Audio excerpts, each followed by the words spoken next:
It begins with a mistake of presence. The kind of presence that refuses to shrink, even when the world would rather ignore it. Under the washed-out hum of Paris Charles de Gaulle Airport's Terminal 2F, a tall African man stands silently in the corridor reserved for diplomatic arrivals. He is motionless, not from confusion or exhaustion, but by choice. The kind of stillness that unsettles those who live in motion. Around him, the machinery of modern travel rolls and hisses. Tourists wheel past in flip-flops and fleece, white businessmen bark into Bluetooth earpieces, and uniformed attendants sweep past like wind. But he remains. Anchored, untouched. Alone, but not lost. His coat is black, woolen, and crisply tailored. His posture is soldierly, shoulders squared, chin slightly lifted, hands folded behind his back with effortless discipline. A faint warmth rises off his skin from hours of recycled cabin air and anticipation. His expression is neutral, but his gaze moves like radar, sweeping slowly across faces, corners, exits. Calculating. Not fearful, not anxious, just aware. From a distance, you might mistake him for a professor, a diplomat perhaps, if you're being generous. If you're not, you might think he's loitering, waiting too long, standing where he shouldn't. And that's exactly what Officer Julien Delacourt sees. Delacourt appears from the other end of the corridor with the slow, entitled gait of someone accustomed to authority. His uniform is stiff, his collar tight, his leather boots polished to regulation shine, but his face is made of hardened lines and simmering bias. He's the kind of man who likes the smell of order, the kind who believes respect must be earned, and only from certain people. He clocks the man's stillness, the coat, the eyes. Then his own narrow lids blink with suspicion. He veers from his patrol route, eyes locking onto the African man like a tracking device. Monsieur. The word lands flat. No warmth, no curiosity, just the mechanical application of a title. The man nods, silent. Your passport, s'il vous plaît. Without hesitation, the man reaches into his coat and produces a deep blue document, a Burkinabe diplomatic passport. The cover soft from handling, but still bearing the golden seal of his nation. Delacourt takes it as if accepting a suspicious package. His fingers linger on the worn edges, eyes darting between the embossed emblem and the man before him. Name? Ibrahim Traoré. Delacourt's fingers pause mid-page. Purpose of visit? Transit. Transit through Paris? Correct. Final destination? Home. Which is? Ouagadougou. The officer frowns. You speak French very well. The man almost smiles. It is my language. Delacourt doesn't reply. Instead, he turns, typing something rapidly into a handheld terminal. The beeps and chirps feel louder in the surrounding silence. You're traveling alone? He asks without turning. Yes.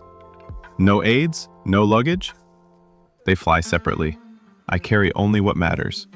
Delacourt glances over his shoulder, frown deepening. Something about this man doesn't sit right. Not arrogant, but proud. Not evasive, but evasively calm. Too composed. Too confident for someone traveling without fanfare. Wait here. The words fall like a temporary sentence. The man, President Ibrahim Traoré, nods once and steps back, allowing Delacourt to disappear behind a reinforced glass door. The moment it hisses shut, the corridor seems to hold its breath. He stands still once more. From his vantage, he sees the entire rhythm of the terminal, the stuttering march of rolling bags, the gleam of polished tile, the flicker of LED flight boards announcing delays in red font. His reflection wavers faintly in the glass beside him, tall, lean, immovable.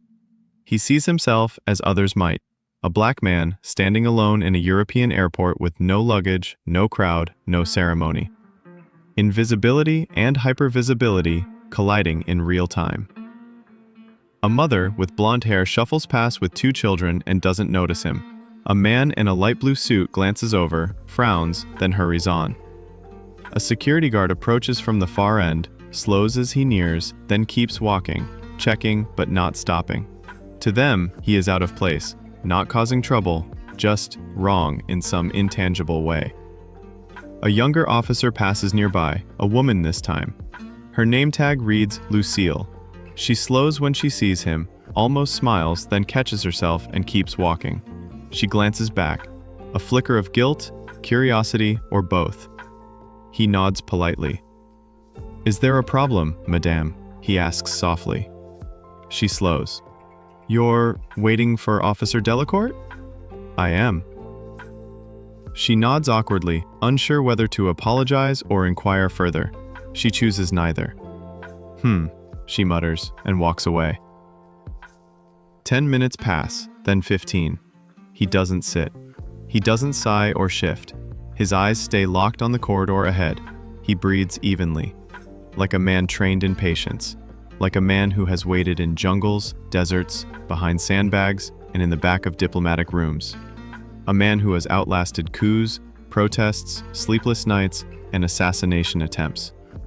But this quiet, muffled, fluorescent-lit insult is something else. Something quieter, slower, stickier. Time begins to thicken. The air tastes of old coffee, cleaning chemicals, and sweat sealed in recycled air. The clock above the exit blinks slowly. 2:44 a.m.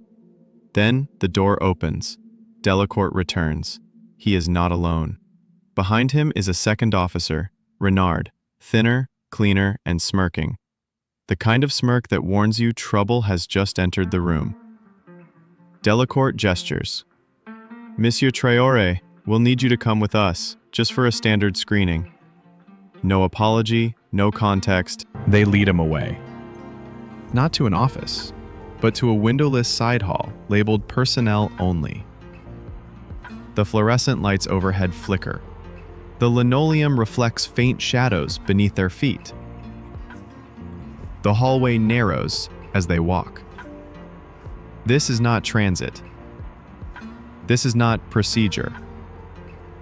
This is something else. The corridor they lead him down is narrower than it should be, claustrophobic, industrial, and pulsing with quiet dread. The lights above cast an almost clinical whiteness, buzzing faintly, flickering like a dying thought.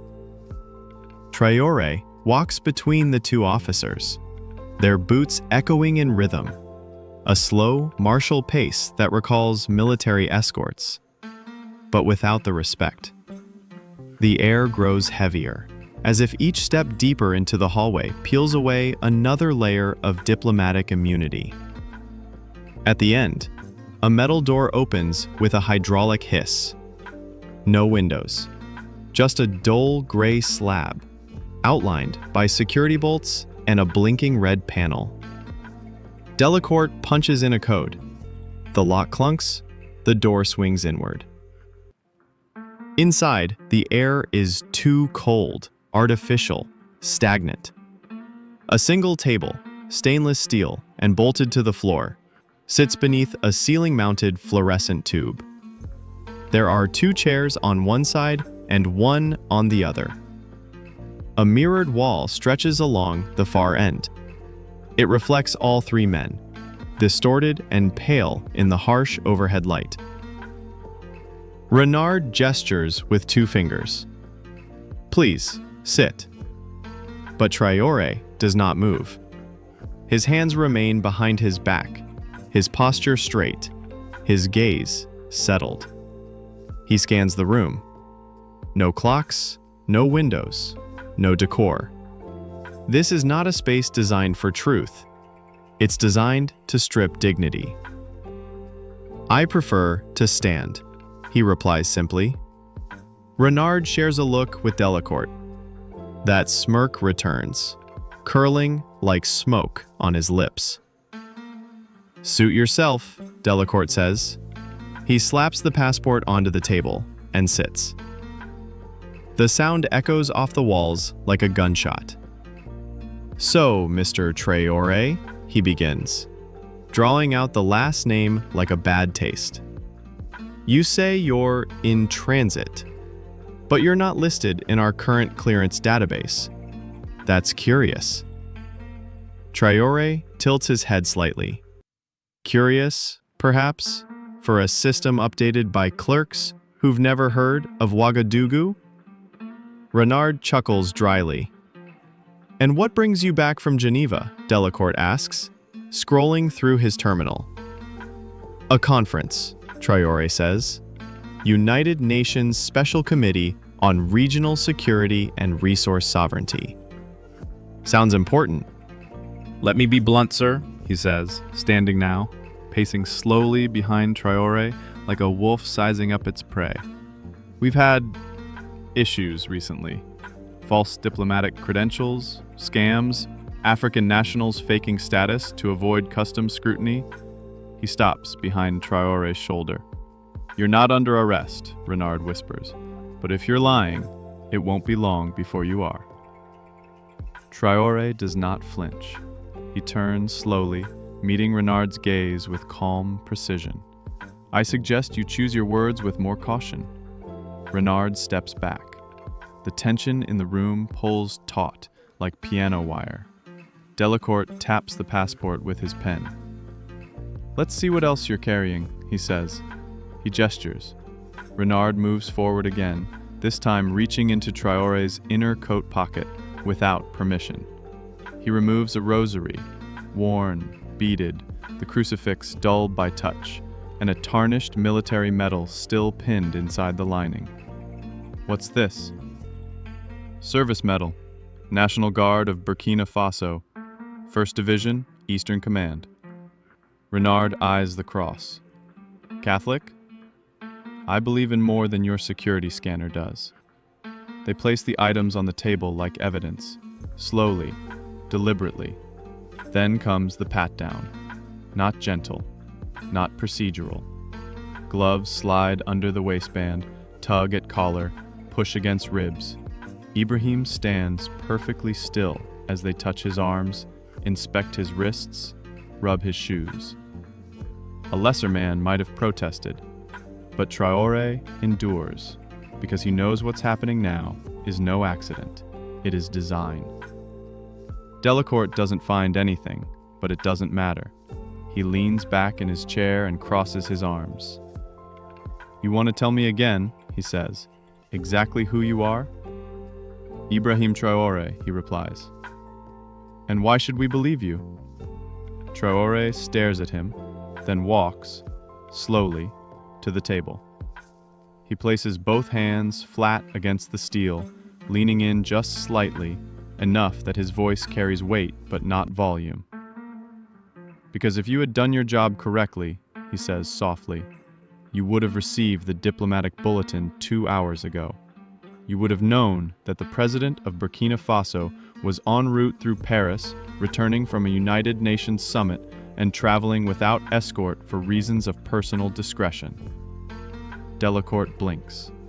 Renard freezes. Traoré continues, voice calm but direct. And now, you've interrogated him, humiliated him, and detained him in a room without warrant, without cause, for the crime of being unrecognized. For the first time, Delacourt doesn't respond. His eyes flick to the mirror on the far wall. Someone is watching. He knows it. He shifts uncomfortably in his chair, but says nothing. Renard clears his throat. A woman in a red blazer steps in, urgent, breathless. An airport diplomatic officer. She carries a trembling stack of documents. The top one stamped with the French tricolor and the bold black words, Priority Diplomatic Notification. President of Burkina Faso. Arrival, CDG. Her eyes sweep the room. She sees Traoré. She blanches. Oh my God. Delacourt rises. Who authorized this? The woman demands. Who signed off on detaining him? Renard turns white. The room, which just moments ago dripped with smugness and control, now feels like the walls are closing in. Traoré steps back from the table and quietly retrieves his medal, his rosary, his dignity. Delacourt stares at the floor. Renard mutters, it wasn't in the system. But the system doesn't care. Traoré buttons his coat slowly, carefully, one button at a time, as if dressing not for departure, but for confrontation. And no one in that room dares to stop him. The silence in the room becomes heavier after the diplomatic officer leaves. She had entered like a siren, papers fluttering, voice quivering with alarm. But now, With the door clicking shut behind her, it is as though the room itself exhales, except no one breathes.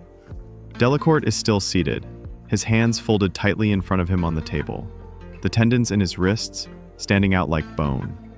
Renard leans against the mirrored wall, pale and visibly shaken, his smugness disintegrated like ash in water. Both men now understand who stands before them, and yet the machinery of humiliation, once set in motion, grinds on with cruel, indifferent inertia.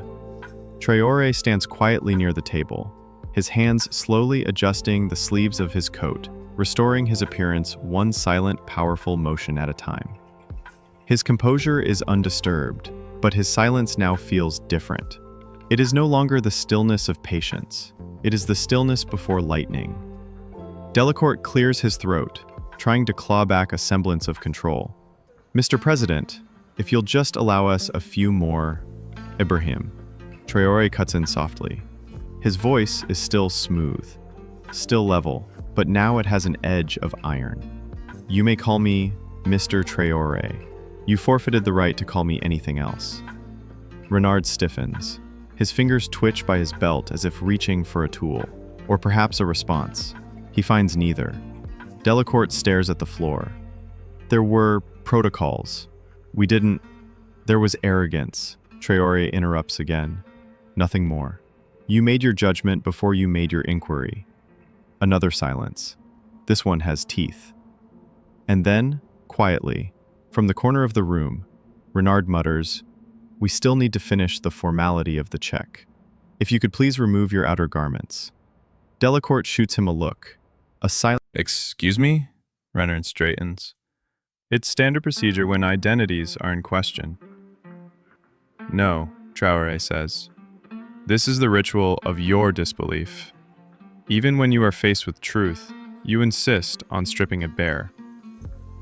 Delacourt rises from his chair. If you would just cooperate, Mr. Traoré. But the words ring hollow, disembodied, pathetic in the echo chamber of that too bright, too small room.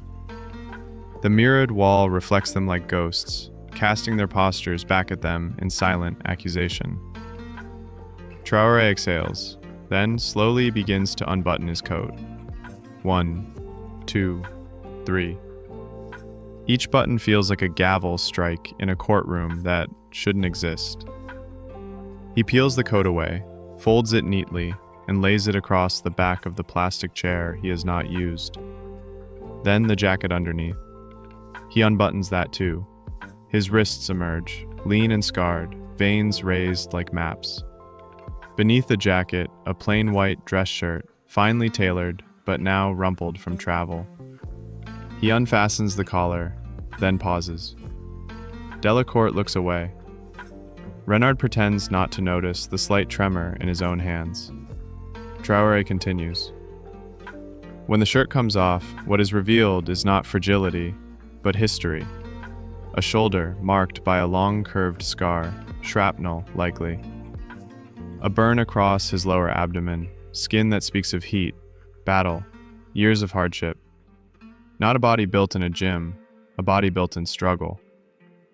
He stands shirtless, exposed under the antiseptic white lights, the air cold against his skin. But he is not diminished. If anything, he grows more formidable in this moment, as if the indignity itself sharpens him into something lethal. Renard swallows hard. His earlier confidence is a distant memory now, buried beneath this slow-burning shame. Delacourt gestures vaguely at the table. We need to inspect the clothing." Traoré steps back, arms folded loosely, eyes never leaving theirs. He allows them to rifle through the coat, the passport, the rosary, the medal. Every object becomes a symbol now. They hold his items like customs paperwork, but to him they are sacred. His faith, his honor, his authority. Renard pauses over the medal again, this time reading the inscription aloud. Service and Sacrifice, 1st Eastern Division, National Guard. He sets it down as though it might burn his fingers. Traoré takes one step forward. The room tightens again. Not physically, but spiritually. Something inside it shifts. I fought for my country before I ruled it, he says. I bled before I spoke. You can insult my rank, you can doubt my title, but you cannot erase what I've lived. Delacourt opens his mouth to respond, but no sound comes out. For a long moment, no one speaks. Every movement is precise. First, the shirt, then the jacket. He smooths it at the shoulders. Then the coat, folding the lapels, buttoning each button with almost ceremonial care.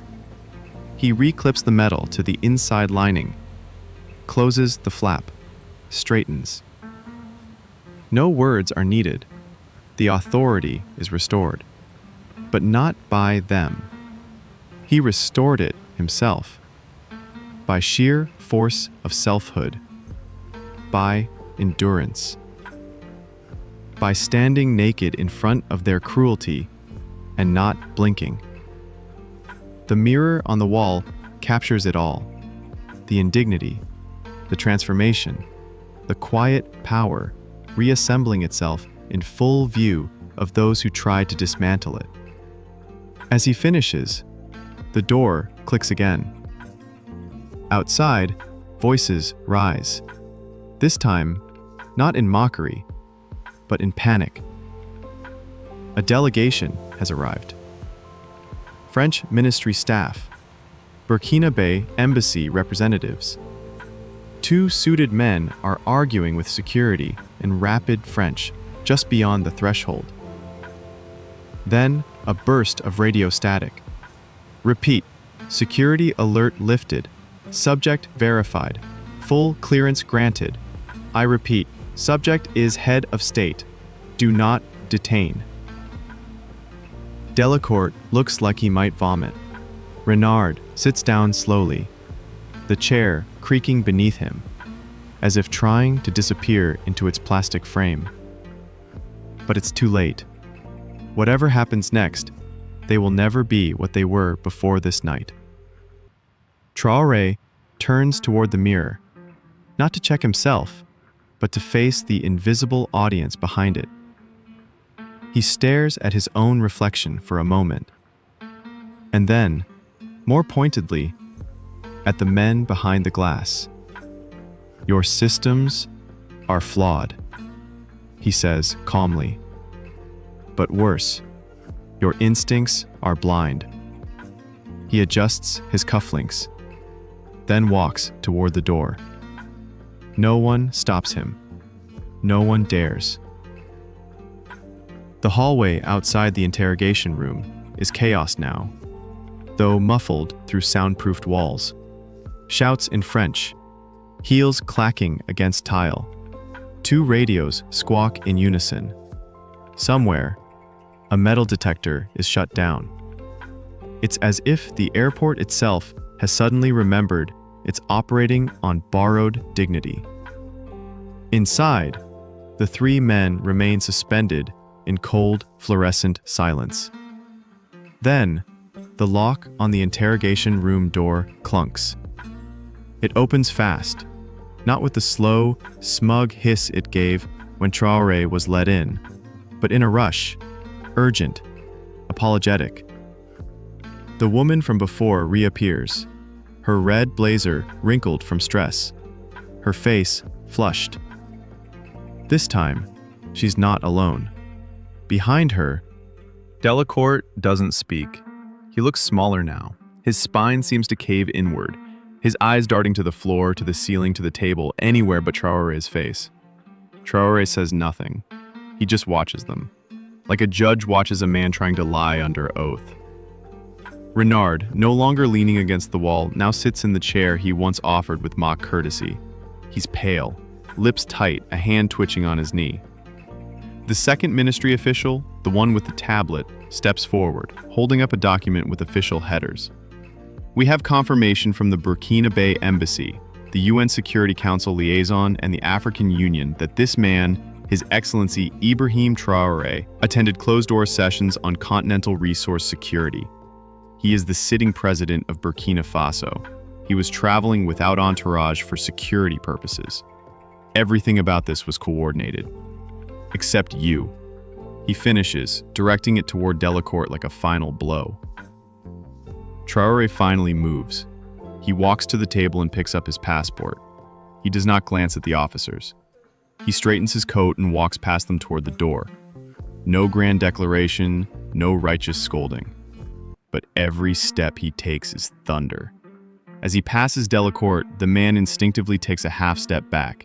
And then, quietly, as though offering a mercy he doesn't owe, Traoré says, "You made me undress before your doubt.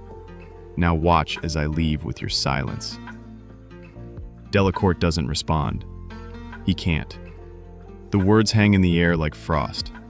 When Traoré steps out into the hallway, he's greeted by a circle of aides, diplomats, security agents, and airport management staff. Some offer words. Others offer only bowed heads. Cameras are not rolling yet, but they will be soon. And when they do, it will not be him under scrutiny. It will be France. It will be the system that could not recognize black leadership unless it came draped in flags and surrounded by bodyguards. The airport staff begins clearing a path for him, as if the corridor is now a red carpet. But Traoré stops just outside the doorway and turns to look at the two men standing in the interrogation room, still visible through the open door. They are frozen, two ghosts caught in their own reflection. For a moment, there is only the mechanical hum of the hallway's ventilation. Then Traoré speaks, softly, but to all. "Power," he says, "does not always arrive with noise. It walks silently, like a question no one dares to ask." And then he walks on. Every eye follows him. Every footstep echoes. Behind him, Delacourt lowers himself slowly into a chair.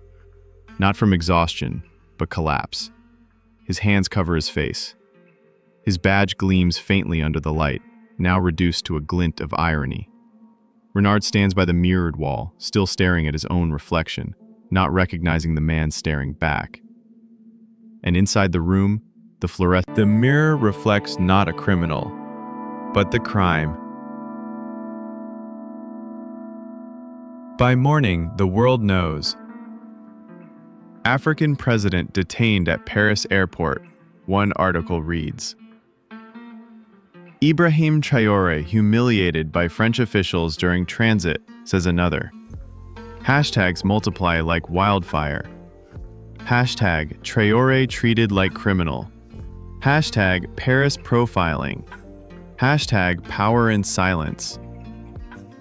The footage leaks first through a diplomatic aide, grainy security footage from the terminal corridor, where President Traoré stood motionless while tourists blurred past. A second clip surfaces from inside the airport's back hall, Traoré being led between officers like a criminal. Then, still frames, the harsh fluorescent lighting, the interrogation room, his shirt removed, his posture unmoved. There is no audio, but the images are enough. Enough to set social media on fire. Enough to trigger press conferences. Enough to shame a system that had long operated in the shadows of its own entitlement. In Ouagadougou, a crowd forms outside the French consulate. They hold signs not of rage, but of quiet, poetic vengeance. Power does not always shout. He stood while they sat. We saw the mirror too. The world doesn't need blood for revolution anymore. It just needs a mirror. And Traoré? He says nothing, at first. He returns home silently, landing in Burkina Faso under the heavy sky of dusk. His motorcade is reduced, not by protocol, but by preference. He emerges from the plane in the same coat they made him remove, wearing the same medal they examined with suspicion. It arrives one evening, a week later, when Delacourt returns to his old office to collect his personal items. The terminal is quieter now. He walks alone down the same corridor where he first saw the tall African man standing still beneath flickering lights. Now it is he who feels watched. He who is too still. He reaches the door.